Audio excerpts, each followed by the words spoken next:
Happy Friday, everybody. Welcome to Somewhere in the Middle with Michele Barard.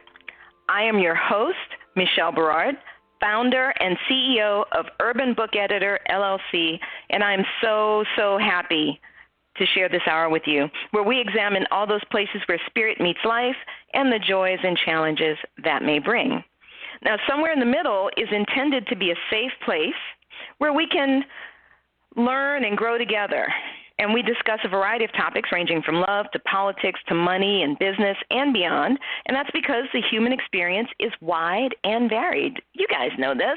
You know this. Wide and varied experience we have. So we want to make sure that we talk about all those cool things that happen and some of the not so cool things so that we can get a grip on it and we can work through it and learn from it.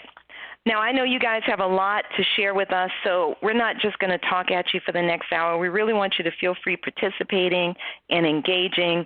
Want you to get your questions and comments ready. And if we get those questions, we'll go ahead and take calls from the audience.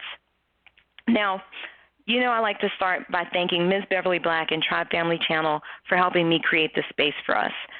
Tribe Family Channel is home to an assortment of thought-provoking shows that explore life, spirit, business, and culture, including The Woman at the Well, hosted by Ms. Beverly Black herself. And Somewhere in the Middle was born on Tribe Family Channel, and we have grown to our own platform. But we are ever grateful and ever loyal to our roots. And to paraphrase an African proverb, we are here only because we stand on the shoulders of those who came before us. So we are grateful for those who have come before us. I also want to give a shout-out to my guest for the March 9th show, author and coach, Dr. Kendra Davis. She is just fabulous, and that energy, right? You can connect with Dr. Kendra on Facebook and Instagram, and her books are available on Amazon. Now, if you missed that show, make sure you listen to the replay. Kendra shared her insights on moving past our pasts. You know, we are more than our experiences, and we can move into better futures. So you can get to the replay by visiting Somewhere in the Middle at bit.ly, that's bit.ly/Somewhere in the Middle Radio, and you can check out the on-demand shows, and that's where you'll find that show and others that we've done since the beginning of the year, but you'll find our complete show archives, including that March 9th show, at bit.ly, bit.ly/Somewhere in the Middle podcast. And I have some exciting news for you guys. If you have a Spotify account, you can also find us on Spotify now. Super exciting. We are riding hard with people like Beyonce. Okay, yeah, she doesn't know me at all. But it's cool to be on the same platform where you can hear the Queen Bee's music. So go figure. So make sure you check us out on Spotify also. I want to give a shout out to Bruce George of the Genius is Common movement, which encourages all of us to embrace our inner genius and share it with the world. This is such an important message that we share, particularly with the youth, but not just with the youth, because we all need to be reminded that the world needs our genius. So you can learn more about the Genius is Common movement at www.geniusiscommon.com. Now, I am delighted, absolutely delighted to have my guest on tonight.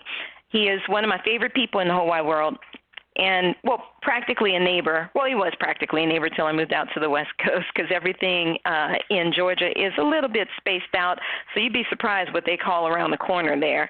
But I am super pleased to have him. He is an author, he's a speaker, he's a mentor, and he is full of wisdom about life. Barard N. Lee Jr. is my guest tonight, and he is the oldest son of a career veteran of the U.S. Army. He has traveled throughout the United States and Europe during his childhood.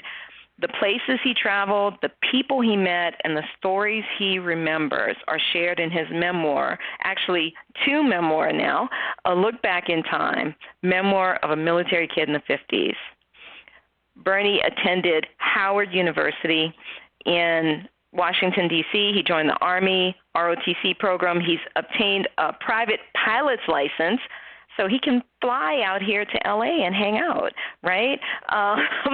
He's got he had a regular Army commission and retired as a captain from the Army Reserve. Upon graduating, Bernie joined AT&T in New Jersey, where he worked until his retirement in 2003. He also taught classes at Somerset Votech and led a group called PACE, preparing high school students for STEM programs in college. Barard Lee is a member of the Society of Children's Book Writers and Illustrators, the Georgia Writers Association, Books by Brats, Writers Helping Writers, and Indie Authors Writers Groups. Mr. Lee is also a member of the Nuremberg Alumni Association and the How Big Is Your Dream Foundation.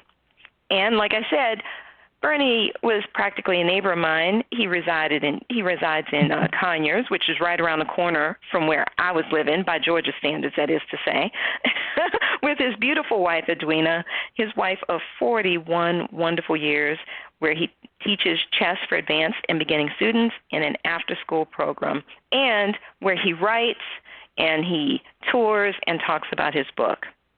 So I would like to welcome Mr. Barard N. Lee, Jr. to Somewhere in the Middle with Michele Barard. Thank you, Barard, for coming on the show. Well, thank you, Michele, for that wonderful introduction. I'm very pleased to be on the show. Thank you to Beverly Black, who hosts this channel, and for your invitation to have me as a guest. Well, I'm excited because how long have we known each other now? We've been knowing each other a few years now, because we've worked on 2 books together. Yes, we have. It's approximately 5 years. Oh, my goodness. 3 of which we worked on the second book, and 2 of which we worked on the first book. Wow. So that is a while. Time flies. Yes, it does. Yes, it does. Well, I'm excited to have you on the show because I know so much about you because of your books. And, and I think I don't know if you remember, after going through your first book, I said to you, man, I think you've got a lot of interesting stories here, and they really give some great insight into parts of history even here in the United States that I kind of took for granted, cultural things and historical things that I kind of took for granted. So I really want to get into some of the stories that you talk about in your book. But I usually start my interviews with 2 questions. I don't know if you've heard that I like to ask these 2 questions. And the reason I do is because I think they lead into what you're doing. So I'm going to ask you the 2 questions, and then we'll take things from there. Is that okay with you? That's fine. Awesome. So here are my 2 questions. Barard N. Lee, Jr., who are you, and how did you become who you are today? Thank you for that first question. Who are you? I am a military kid. I'm the son of a career military veteran who for years, 27 to be exact, went from post to post here in the United States and Europe. I travel with my mother, my 2 sisters, and my brother, with my dad in the military. I am a poet. My mother and my sister love poetry. We spent our time doing a rhyming game where you begin the game by saying a word like blue, and then the next person had to say a word that rhymed, and the last person to stay in the game was the winner. Mm-hmm. I'm an author. In the 8th grade, I wrote an essay on Johann Wolfgang von Goethe, a famous German author and poet, and I won a contest. Out of 200 entrants, I was 4th place in that contest, and that started me on the rest of my writing career in high school. I am an Army ROTC graduate, a drill team member. I went with our drill team in junior college to the Rose Bowl game, and we marched in the Junior Rose Bowl game, and that was a highlight of my Army ROTC drill team career. As you said, I have been a private pilot. I don't currently fly, but I did, and I got that opportunity with the military reserve Army unit when I was in Army ROTC. I am a graduate of Howard University. I am a graduate of Cameron University. Cameron is in Oklahoma. It's a university now. When I attended, it was a junior college. Howard University is in Washington, D.C. I studied engineering, so you might ask the question, why did I begin writing? I am a teacher, as you mentioned, too. I taught at Somerset Vocational and Technical School. I taught math and science. I taught history and English as a practice teacher. I always wanted to teach. So it was one of those bucket list items that I was able to accomplish after I left AT&T. And as you mentioned lastly, I teach a class in chess for 3rd, 4th, and 5th graders in an after-school program here in Rockdale County in Georgia. So that's the person of who I am. How did I become who I am today? Being a military kid, you must, if you want to enjoy that time, you must have an outgoing personality. You move every 3 years at a minimum. I recall living in Georgia and moving to Texas and only staying in Texas 6 months. So I had half a year of schooling in Texas before we moved to Oklahoma. Without an outgoing personality, you have difficulty making friends. And since you don't stay any place very long, making friends as quickly as possible is important. I had a specific way of approaching that challenge. I felt that I belonged. And because I felt that I belonged, I was usually able to fit in to any place that I went. I'm a lover of stories. I have always loved to tell stories, to listen to stories. I believe I have a keen observation. You need that when you're constantly moving from place to place to survive. You have to determine who your friends are, who your challenges are going to be, and how you're going to neutralize those challenges as soon as possible so the time that you spend there can be beneficial. I have an active imagination. I believe in the possibilities. I'm grounded in faith, and that has always helped me. I believe that being your brother's keeper is an important phrase, and it's not just a saying. In the military, people in the military look out for each other. In a unit, you look out for your squad member. You have their back. So grounded in faith and your brother's keeper is real for persons who've grown up in the military. And finally, I had an extraordinary mother who was a writer and a poet and who believed in my abilities. And I think that encouraged me to write. Wow, that was a lot.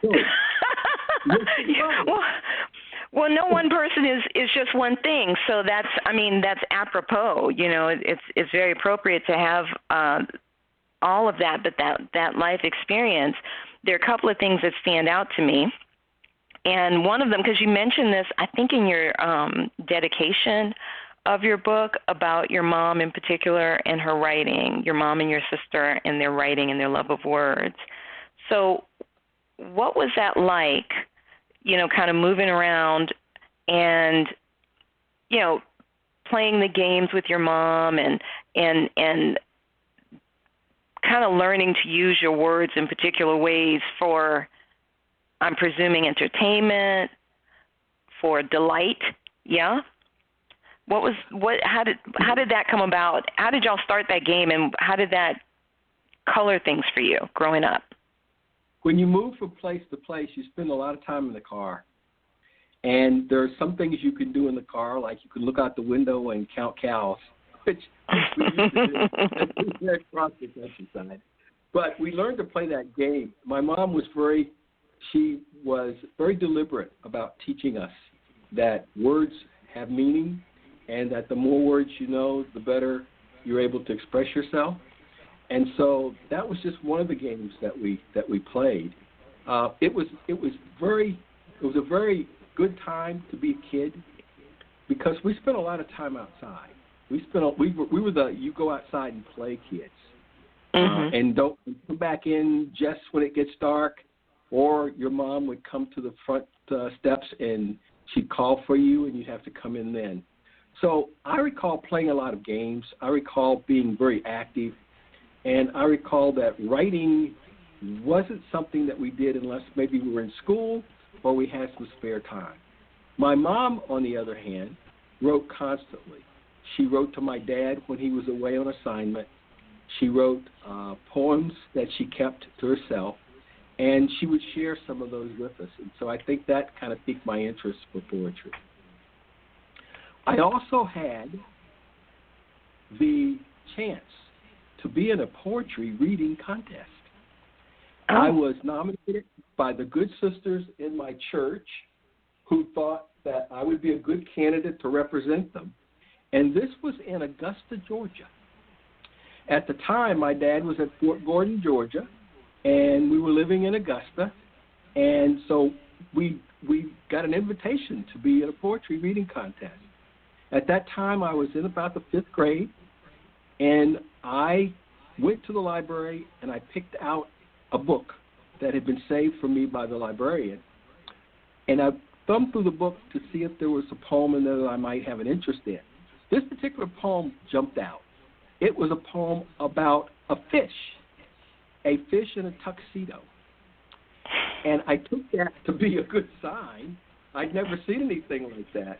So I thought, well, maybe that would be a good place to start. A fish in a tuxedo would make an interesting presentation in a poetry contest. So we went to the contest. It was at Shiloh Baptist Church, and there was a lady on the door, and she invited my parents in to come sit in the back, and she ushered me up front to sit in front, and she said, we'll get started when Sister Annabelle is ready. Well, Sister Annabelle was late. At the time, I didn't know who Sister Annabelle was, but she was the primary judge in the contest. When she finally arrived, we all got our turn to present our poetry. And I started this fish poem, which was a very interesting thing to do because others did more serious work. But my fish was a fish took a notion to come from the ocean and take in the sights of the town. So he bought him a hat and a bright red cravat and a one-legged trouser of brown. He did, a one-legged trouser of brown. Now, I had everybody's attention at the point where I begun that poem. And I completed it and took a slight bow and sat down, and I got a good amount of applause. There were 8 contestants. I finished in the top 4. We had 1 week to come back and present our poems in the finals. My mother told me when I got home, you can't do that same poem that you did before. And I said, well, why not? She said, well, they've already heard it. So if you're going to do that, you're going to have to add something to it so it will be original. I pondered on that, and I finally came up with a stanza that I wrote myself. And the rest of the poem I was able to give when we came back. However, we were late getting to the contest. Mm-hmm. My father had decided to invite his friend, who was in the military squad with him, and we went to pick his friend up and his wife, and the wife seemed a little agitated, and she wasn't ready. So we waited a half an hour for her. When she got in the car, she decided that our car was too small and that maybe their car would be better. So we got out of our car, we walked over to their place and got in their car. Now I'm pretty sure we're late. Then the worst thing that could ever happen. She realized that she hadn't brought her mink fur. So she started complaining about not having her fur. And my dad, wanting to accommodate his guest, decided to turn around and go back to get it. Needless to say, when we got to the church, I was late. There was a lady on the door, and she was stomping her foot in agitation. She ushered me up to the front, and 2 people had already given their poem. Now, there was a young lady there that I really, really admired. Her name was Lily. And Lily had done very well the first time. And in fact, I was hoping Lily would win. That's just how much I admired her. So Lily gave her poem, and she gave a big bow, and everybody applauded, and that was great. I got up to do mine. Now, I must confess that I surely could guess that a fish trying walking would fail. But with little advice, he walked perfectly nice. On the very tiptoes of his tail, he did. On the very tiptoes of his tail. Well, that was the end of the poem. And this is the stanza I wrote. With his bright red cravat, his silky black hat, and his pants a rich darkish brown, he fast twirled his cane in a fashion so plain and strutted right on through the town, he did. He strutted right on through the town. I got applause across the room. I sat down, and I was so pleased. I could see the smile on my mother's face. I could see the proud look on my dad's face. I just knew I had won the contest. Actually, at that moment, I turned and looked at Lily, and Lily had a smile on her face, too. The first smile I'd seen looking at me. At that point, whether I won or didn't win didn't matter to me, and so we waited for the judges. When they came out, the prizes were announced. A kid won fourth. A young lady won third. Lily and I were the last two. When they announced me as second place, I was a little bit surprised, a little bit disappointed, but that was fine because Lily had won. What didn't set well with me, however, was when Mrs. Annabelle stepped up to the mic and said, "I'd like to tell you all that Mr. Lee actually won first place. But because he was late, we decided to penalize him, to teach him a lesson. And so we're making him second place." My mom was embarrassed. My dad was embarrassed. I was embarrassed for them. But I learned something. After it was over, Lily said that it was a shame that I didn't win, but I'd done very well. And you know, the attention I got from all the contestants, and particularly from Lily, was more than enough for me to accept my second place and be okay. That was in Augusta, Georgia. That was in 1955. That was a true story from A Look Back in Time, memoir of a military kid in the 50s. Wow, that's such a fun story. I remember that one. That's such a fun story. You know what? There are a couple of things that come out of that for me, though. One of them is that concept of manners. That's something else that really, kind of goes through your books, is that concept of manners and honor, if you will. Not that there aren't slip-ups, but when you talk about your dad in particular, you talk about the way that he carried himself and the dignity and the honor that he had in dealing with people. And the way that he was willing to, and both your parents really were willing to be so conciliatory with this lady who is making you late for your event, which may not have sounded like a very important thing to her, but it was a pretty big deal to a fifth grader, I would imagine. And just how your parents kind of massaged that situation. I'm curious, how do you see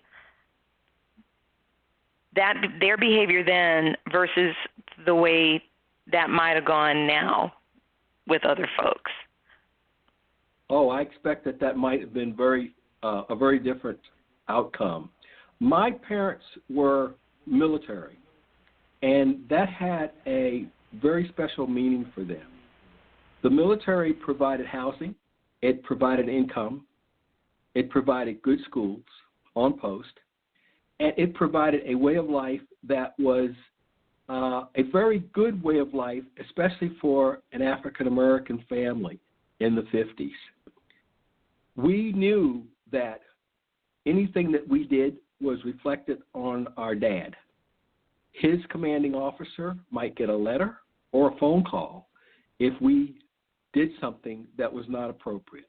And so you were very careful, my sister and I, and my younger brother and sister, to be always aware of what you said and of how you reacted in any situation. Being embarrassed would not have been nearly as bad as making a scene and having the outcome of that scene be reflected against your father, our father, who might in turn find that his time in his service there on that post was more difficult than it needed to be. And so, yes, I think it might be different today because people aren't as necessarily reserved, but I expect in the military it's probably fairly the same, that young people know that they must be a little guarded and that they must be aware that they represent not just themselves, but both their parents, and at times, if your parents wearing their uniform, you represent the country, the United States of America, as a military kid. Now, there was one other story I remember where this factored pretty big for you. And that was one where the kids were putting out the windows in the abandoned house. Yes. That story do you want to tell people about that? Yes, I do. That story occurred in Oklahoma, in Lawton, Oklahoma, Fort Sill, Oklahoma. It's an artillery base, and my dad did 2 tours in Oklahoma. He did one from when I was in the 6th grade, and he did one when we came back from Germany. This story began with the Christmas holidays and my desire to get a present which my parents had refused to buy me for a couple of years prior to then. I wanted a BB gun. Like most boys who were 12 years old, I wanted to be able to shoot out on the range, on the military range, with the other boys who had BB guns. And so my dad had said no, my mom had said no for a couple of years. But after the holidays, a friend of mine came. And interestingly, he had gotten this brand new gun, which was beautiful. And he told me 2 weeks after Christmas that he was willing to sell it to me at a reduced price. I didn't understand why he was so eager to get rid of the gun. I probably should have suspected something wasn't right, but I was so happy that someone had made an offer to help me get what I wanted that I shared that offer with my parents. My father said finally that it sounded like a good offer to him, and he wanted to see the gun to see if it really worked. He checked it out, and yes, it was brand new. Yes, it was in fine condition, and yes, it worked. My mother was still a little reserved, but she went along with my dad's decision, and my dad decided to get me the gun. I kept the gun close to me whenever I was outside. I made sure that no other kids used it, no other kids played around with it. I didn't shoot anything that was alive or anything that I knew I shouldn't shoot. I didn't shoot at anyone, or I didn't make the gun a hazard the way I saw some kids playing around. And then one afternoon at school, the assistant principal came to my room, and he motioned for me to come with him.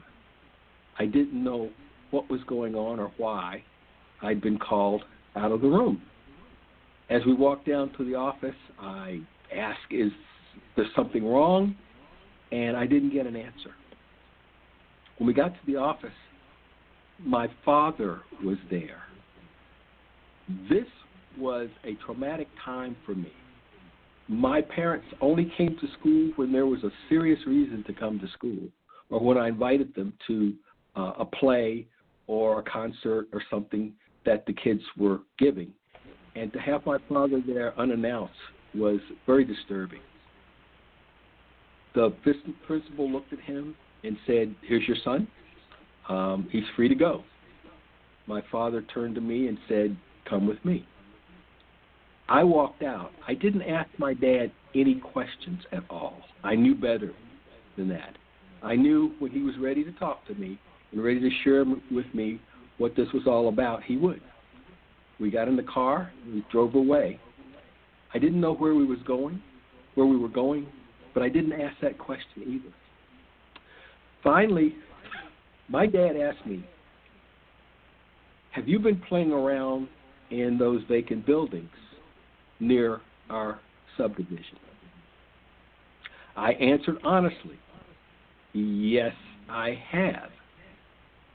"Do you know about any of the windows that have been shot out and damaged in those vacant buildings?" And that was when I had the shock of my life. I knew about the windows. I did not know who had shot them out. I didn't take part in anything that had to do with the windows. And at the moment, I was very afraid. We got to a building that was the military police building on the post. My dad escorted me out of the car, and before we went in the building, he said, "Don't say anything. I'll do the talking. If you've told me the truth, you should be okay." We walked down a long hallway, and we were confronted by a military policeman, examined my dad's credentials, and ushered us into a room. It was bare. In the middle of the room was a chair and that proverbial one light hanging from the ceiling, but in this case, there was no bulb in the light. It wasn't working. There were spotlights on the wall, and my dad sat across from me, and the man who was in charge told me to take a seat. A gentleman came out from the office and talked briefly with my dad, and then he came over to me, stood in front, asked me my name, asked me where I went to school, and then he began questioning me about things that had occurred in the neighborhood, and in particular, things that had occurred in the abandoned buildings. I was questioned for a few minutes, and then he turned and said, "I'll be back." And he went to talk with my dad. And he looked at my dad and he said, "I know you. You're Sergeant Lee." And he said, "Yes, sir." And he said, "You know, I've heard good things about you. And this is your boy?" And he said, "Yes, it is."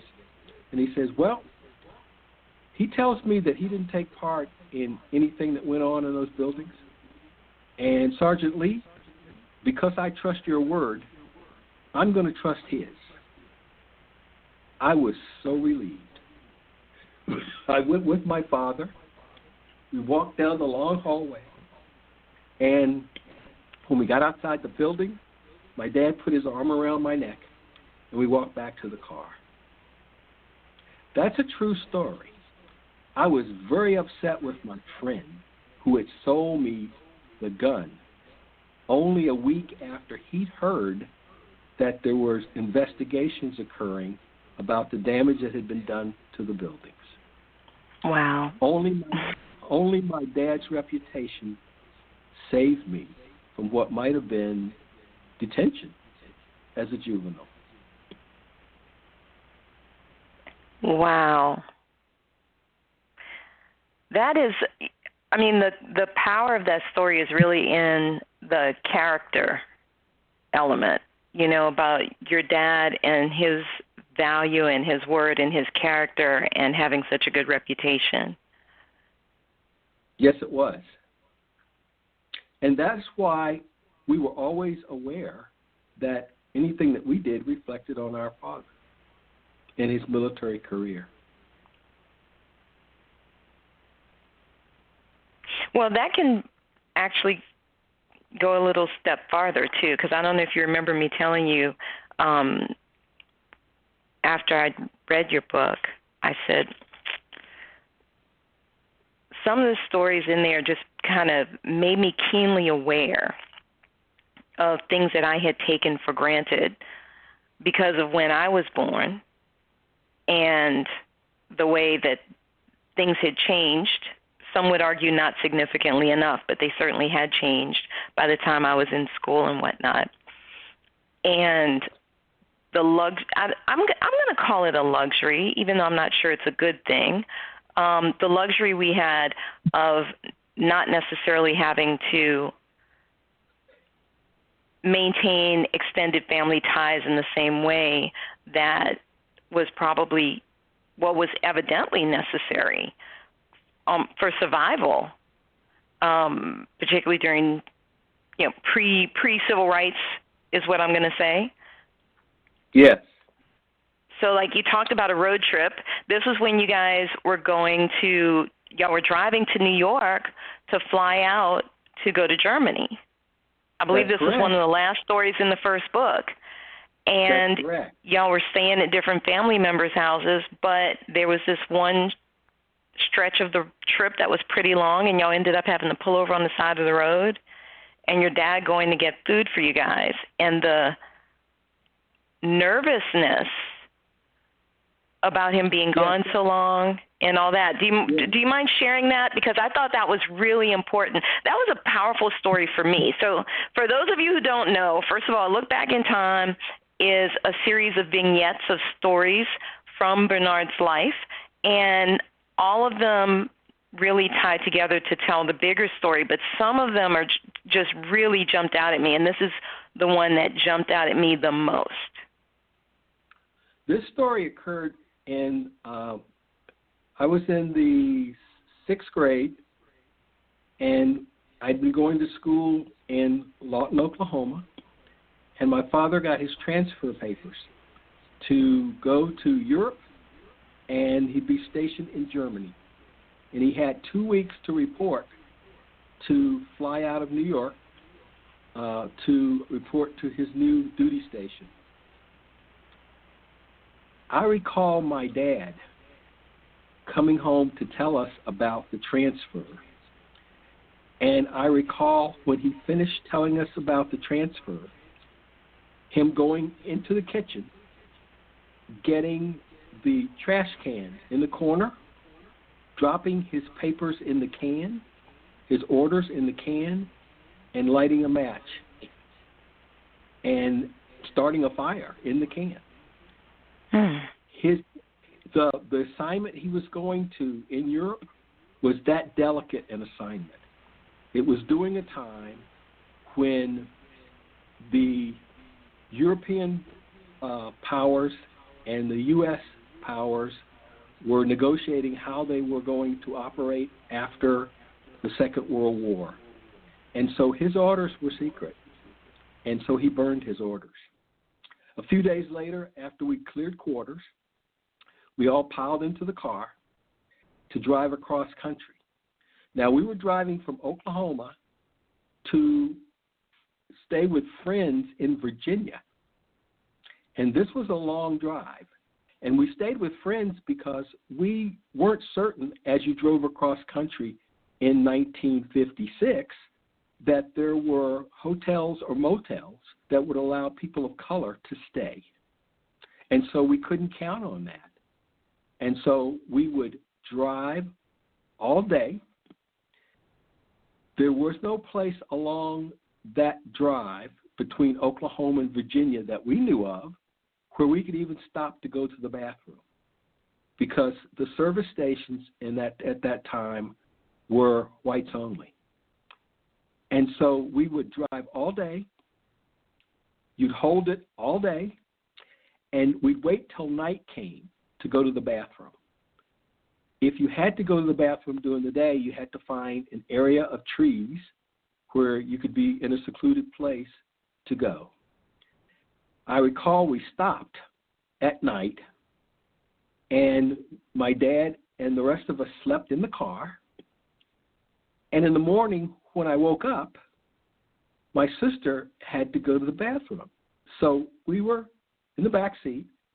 My sister opened the door to step out, and she was 1 foot from the edge of going off of the mountain. There were no railings in the area where we had parked. It was dark when we parked, so we had no way of knowing how close we were to the edge. My sister went out the other door and found a place where she could go to the bathroom. This was early in the morning, and we realized my dad wasn't there. We asked Mom, where had Dad gone? And she said, don't worry about it.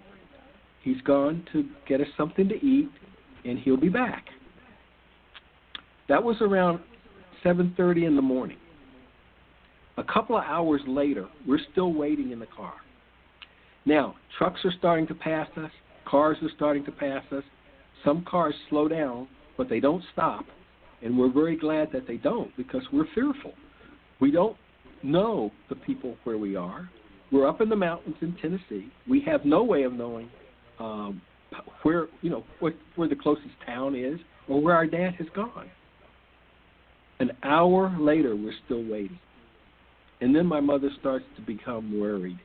And so she says a quiet prayer, which is something she always did. We stayed quiet in the back seat. We hadn't eaten, so we were hungry. But we didn't dare say to her that we were hungry and wanted something to eat. A short time later, we looked down the hill, and there was a big bend in the road. And if you've ever been through the hills of Tennessee and Virginia, you know that there's these hairpin curves in the road where you have to slow down going down the mountain. We saw a person coming up the mountain around a hairpin curve. He was too far away for us to tell who it was, but as he got closer, he looked more and more like someone we knew. When we were finally able to recognize our father, he had 2 bags, one in each arm, and he was walking up the hill as the cars passed him. We were never so happy to see him. We had never been so frightened of what might have occurred, thinking about what would we have done if he had never come back. We remember that because on more than one occasion, traveling across country, until facilities were desegregated, that was the way military families, in particular military families of color, had to travel.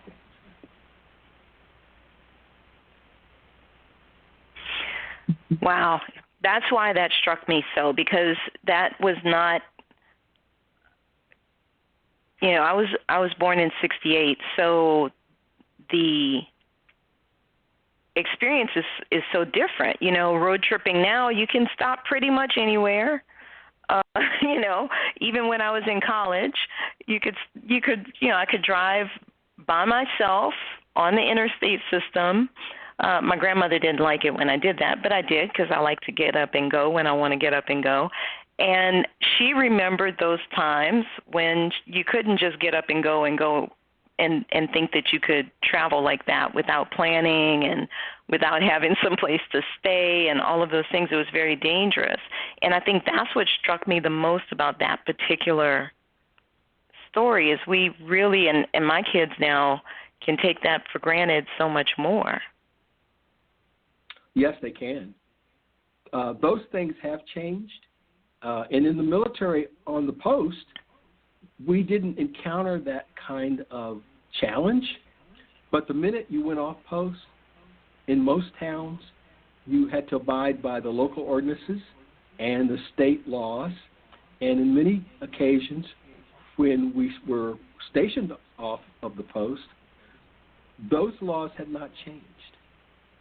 And so we had to live between the two worlds, one in which you could expect to be treated fairly, and you knew what the rules were, and you knew how to abide by them, and another where you weren't quite certain how you would be accepted or what you might encounter, and you always had to be aware.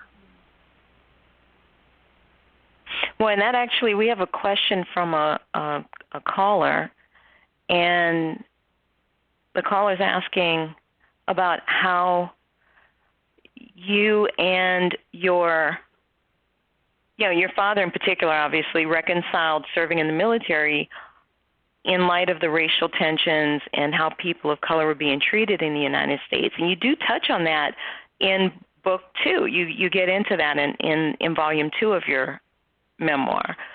So how did he deal with that? I know that was difficult for him in some ways because there were even issues in Germany, right? Yes, there was. So that's a very good question. Remember now, this is 1955. It's only 10 years after the end of the Second World War. My dad grew up in a family that was not your traditional family. His mother and his father both had died by the time he was 5 years old. He was reared by his sister and his aunt. In those circumstances, when he got to be a teenager, around 14, 15 years old, he was expected to go out on his own. And so he volunteered and joined the Marines at 16. He lied about his age. That was in 1943. He stayed in the Marines a few years, came back out, and we lived in Virginia for a while in the farm, out in the farm country. But he found he couldn't get comparable work and he couldn't earn a comparable living in that environment. So he re-enlisted, this time not in the Marines, but he re-enlisted in the Army. He stayed in the Army 27 years. At that point in time, the military service paid a reasonably good wage. You had a housing allowance. You had health insurance. You had a pension plan. And you had a fairly orderly environment where you could feel that your family was protected and safe. So my dad did what he thought he had to do to take care of his family. Now, let me tell you what happened when we went to Europe. We went to Europe in 1957-58. And at that particular time in Europe, there was a lot of curiosity about people of color because they hadn't seen many of us. But there were not the strict laws, the Jim Crow laws, that you can encounter here in the United States. So actually, soldiers in Europe were treated relatively well by the German local citizens that they encountered. The problem that they had in Europe was with other soldiers who were from the United States who were aware that in the United States you couldn't do those kinds of things. You couldn't walk on the same side of the sidewalk if there were whites walking and they recognized that you would be in their way. You had to get off the sidewalk and walk in the street. You didn't have that as a requirement in Germany. You could walk on the sidewalk. You didn't have to get off the sidewalk. And it was those differences that soldiers of color recognized right away. And what that told them was that the environment in the United States was different, that the whole world didn't see them as inferior, that they didn't have to abide by rules and regulations that they felt were unfair when they were outside the country. So that opened my eyes and the eyes of a lot of people who were in the military. And in 1948, when those soldiers came back to the United States, to avoid some of the turmoil that occurred in Europe between people who felt those laws should be enforced in Europe as well as in the United States, the military was desegregated. The units in the military were desegregated by presidential order. And following that were the years that I write about in A Look Back in Time, memoir of a military kid in the 50s, it was those years in transition between desegregation and segregation that I grew up in the military, in the 50s and in the 60s. And so to answer your question, yes, there was discrimination in the United States. Yes, it was difficult at times. Yes, you could say that the U.S. government was not was allowed those circumstances to exist and very often permitted them. And it didn't matter that you were in the military or a military person. If you were in town, you had to abide by the rules and laws and regulations in town.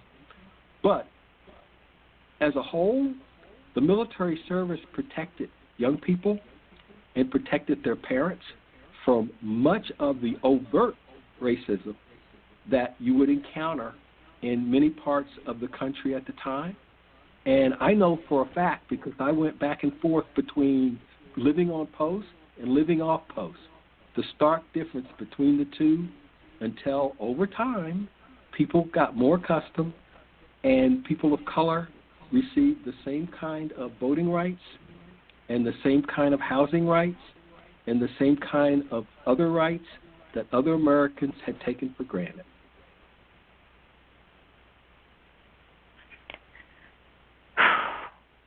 Well, that every time I think about the stories, that's what strikes me, is that there's so many things that we take for granted now. I think that I worry sometimes. I mean, there's so much that I see going on with the young people and Black Lives Matter and stuff like that that makes me say, okay, there's a certain awareness because of different concerns or more visible concerns because of the cameras and the things that we can see now, as opposed to just having rumors about or having heard about or maybe reading an article in the paper. But I do worry a little bit that maybe kids today, and I have to include myself because until I read your book, I didn't even know some of these things really, take for granted in terms of the way that we exist now. I mean, of course, everybody's got their story where they've run into a person who's caused them trouble, you know, whether it was when they were traveling or they were working or at school or something. But just to constantly be in fear of your life on a certain level, because that's what it feels like. I'm not sure if that's exactly how it's experienced, but just feeling like, wow, there was just like a constant, almost constant pervasive fear that had to exist whenever you left out of your neighborhood.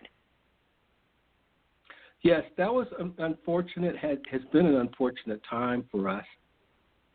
That fear was talked to by our parents.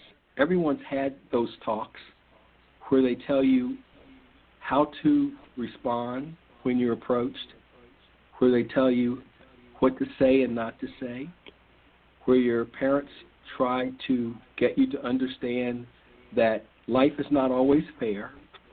People will judge you before they get to know you.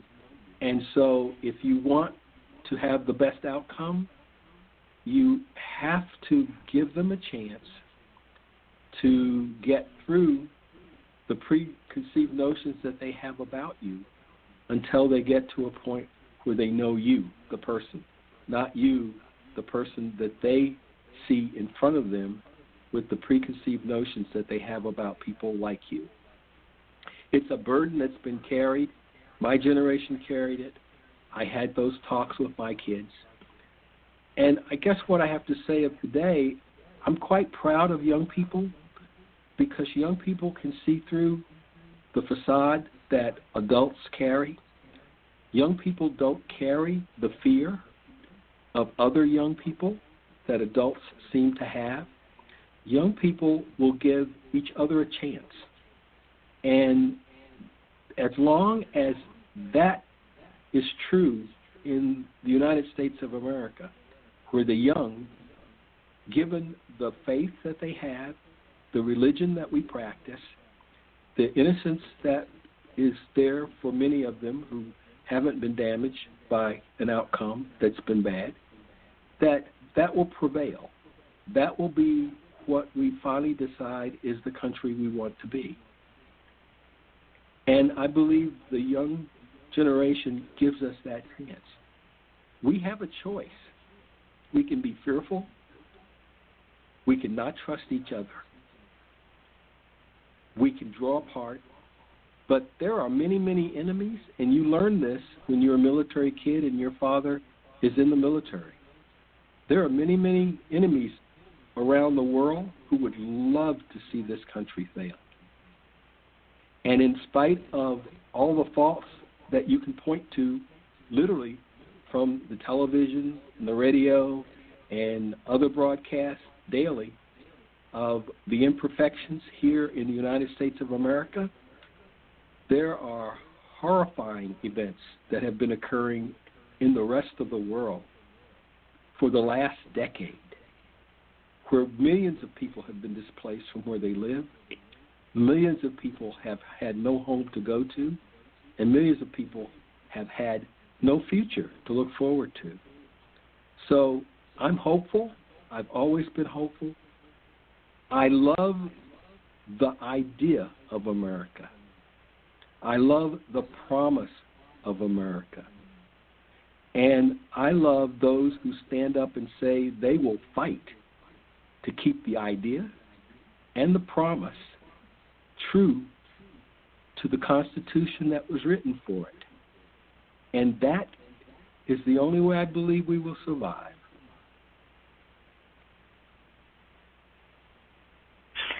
Well, I'm gonna shift things just a little bit, Bernard. We're going to be coming to the top of the hour soon, so I'm gonna shift this because I have another question from a caller. And the question is, what is your opinion about the importance of STEM programs, particularly in communities of color? That's a very good question. And I believe that STEM programs are very, very important for the future. If you ask me how I became a writer, I'll tell you it was on my bucket list, and I had those gifts. If you ask me how I became an engineer, I'll tell you my father and I sat down when I was in the 8th grade, and we looked through articles written about careers. And among the top 5 careers in the United States at the time, engineering was in the top 5. And literally, we picked that profession based upon it being in the top 5. Now, my father was an electronics technician. He taught electrical systems for guided missile systems in the military. He was one of the first instructors at Fort Bliss, Texas, to teach instrumentation for the Honest John rocket and the missiles that followed after that particular rocket design. It was unusual for a person of color to teach other soldiers at that time, but my father did. And so I used to work with him. I used to design televisions and repair radios, and we used to put together Heath kits where you get your parts in the mail. Yeah, and you. I remember Heath kit. And we would build radios. We would build radios and TVs, and so I learned with hands-on with my father. Now, why is STEM important for young men and women of color? It is the one area which we picked back in the 60s that would always be important in the workplace. Science and technology is still important in the workplace. Some of the best salaries that you can get coming out of college today is in the technical areas, in particular working with computers. So if a young person has the ability and has the desire and the inclination to tackle math, to be interested in science, to not mind working in a laboratory environment, sometimes by yourself, sometimes on a team, then you should give them a chance to try their hand at science, technology, engineering, math, and music, which makes a very good background for a computer programmer. I taught programs for acceleration in engineering for students who wanted to get a good start in college in those technical areas. What I know is this: math is an absolute science. You have a right answer or you have a wrong answer. It's a place where a kid who's able to master it can feel very proud of themselves, and they don't have to take somebody's opinion of how good they are.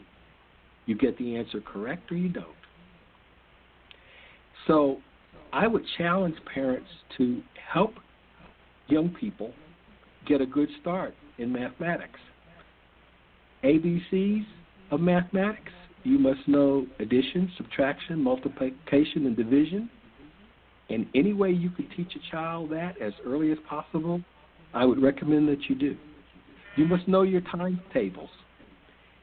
And don't let anyone tell you that it's not important that you know your times tables, because it is. It's a basis for working all the problems you have to work in fractions, all the problems you have to work in algebra, in calculus. You must eventually solve those problems, and to do that, you must be able to multiply, divide, subtract, and add. If people of color stay in the music area, stay in the sports and athletics area, and excel there, that's fine. But that's only a small percentage of the opportunities that are available. There are millions of opportunities available in technology. There are millions of opportunities available in science. In particular now in healthcare, that's a wide open area. If I had to tell a kid who was in the 8th grade now a profession you could go into that you would never have to worry about being unemployed for the next 30 years, I would tell them healthcare.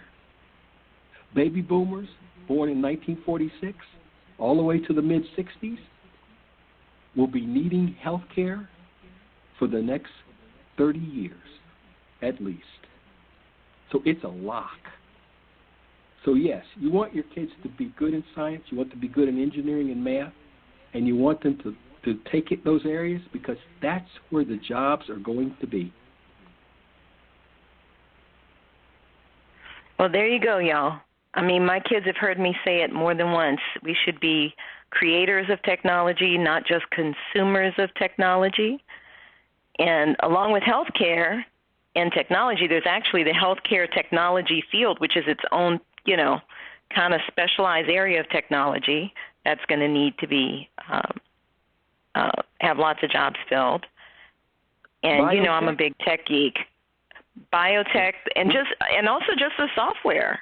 Just all of that software development to track everything, all those machines in the hospitals, all the smart devices, even the pacemakers and things of that nature, all that stuff feeds back to computers now.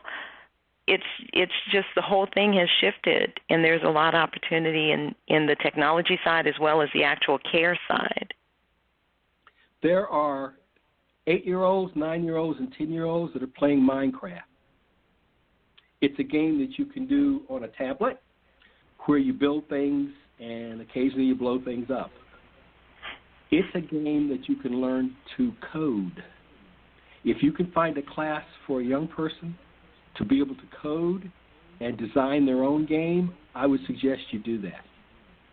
Kids learn so quickly when the game is fun. Learning is fun, but the techniques you need and the information you need to be able to design a game is the exact information and technology you need to do the design for banks, for airlines, for any other area. The coding is very, very, very similar, and as soon as a kid believes they know how to do that, the better. And fortunately, when we were in Atlanta, I know there are a lot of opportunities out here too, but when we were in Atlanta, there were a lot of great classes, even for really young kids, to start doing things like you talked about Minecraft, but to start making their own games. There are really cool apps that they can start developing really early. and a lot of online resources too. So I also encourage parents, anyone who's listening, if you've got kids, get them to stop just playing the games, but get them to create something too. They may not appreciate it now, but when they get to college, they will definitely appreciate being able to do those things, because it's going to be more and more in demand, and they will probably find that it's easier to learn it if they were exposed to it younger. Just like any other language, programming is a language. So awesome, awesome. Well, Barard, we are a little bit over an hour. I'm sorry. I know I said an hour, but I didn't want to cut our conversation short because you had so much wonderful information and thoughts and memories to share with us with so many great lessons.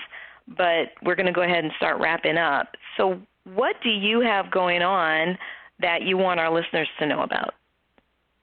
There are 2 books available now in the series, A Look Back in Time, Memoir of a Military Kid in the 50s. You can get a copy of that book at my website, www.bernardleejr.com. www.b as in Bravo, ERNARDLEEJR.com. My 3rd book, which I'll begin working on in April, will consist of the 2.5 years I spent at Lawton High School in Oklahoma and the 2 years that I spent at Cameron Junior College in Oklahoma. My 4th book, God willing, if I live that long and I still in my right mind, will be the years that I spent at the wonderful university in Washington, D.C., Howard University, and the wonderful time I had getting to know my roots and all of those talented people from all over the United States and the rest of the world that I met while I was at that university. Very cool. Do you have any live events coming up, any book signings or anything that people can find you at? In fact, I'm going tomorrow to a book club where I will be able to share my books and stories with some of the people who are there.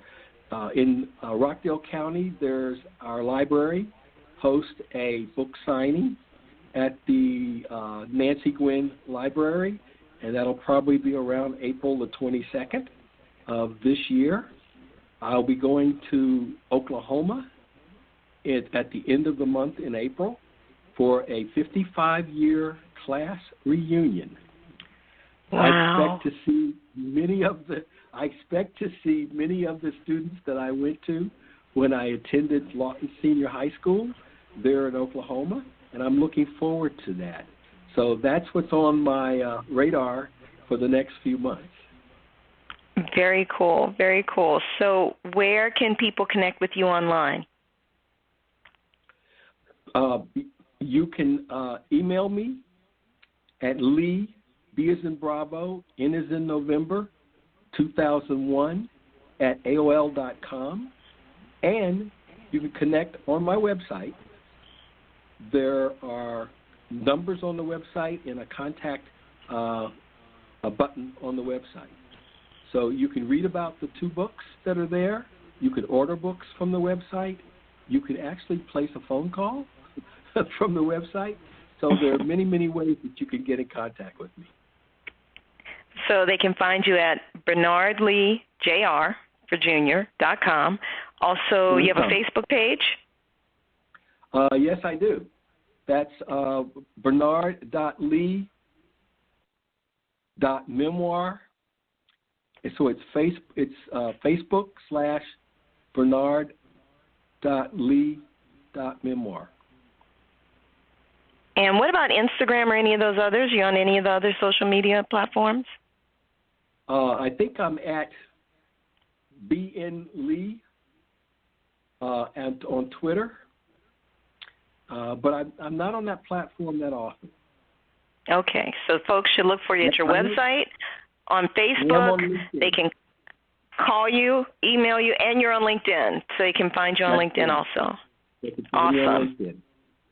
Very cool, very cool. And where's the book club tomorrow? Is that something that's open to the public, or is it just book club members? Well, the one tomorrow is not open to the public, but okay. The one at the Rockdale at the library, the Nancy Gwynn Library, is open to the public, and I think it'll probably be from 1 in the afternoon to 4. And that's on April 22nd. April 20. It's on April. Yes, I'm pretty sure it's going to be on April 22nd. Awesome. Bernard, thank you so much for joining me on Somewhere in the Middle with Michele Barard. It has been a joy and a pleasure. It always is. Whenever I talk to you, it's so much fun. Thank you. Well, thank you, Michele, my editor, for the 2 wonderful books that you've produced for me. Your work is absolutely beautiful. Oh, thank you. Well, it's easy. You're a fabulous writer, so you're like one of my easiest folks to edit for. Thank you again. Thank you. Okay, guys, thank you so much. That is our show for this week. You can reach out to me at urbanbookeditor.com or on Facebook and Instagram. You'll find me as Urban Book Editor. Make sure you send me a note. I'd love to hear from you. Feel free to send me some topics, anything you'd like us to cover on the show, and we will do it. Again, a big shout out to Beverly Black, Tribe Family Channel, and all the members of Tribe Family Channel. It is a pleasure and an honor to be associated with her and that great family of programs. Now, you guys, make sure you tune into the show on April 6th when my guest will be author Anita Dickerson Knox.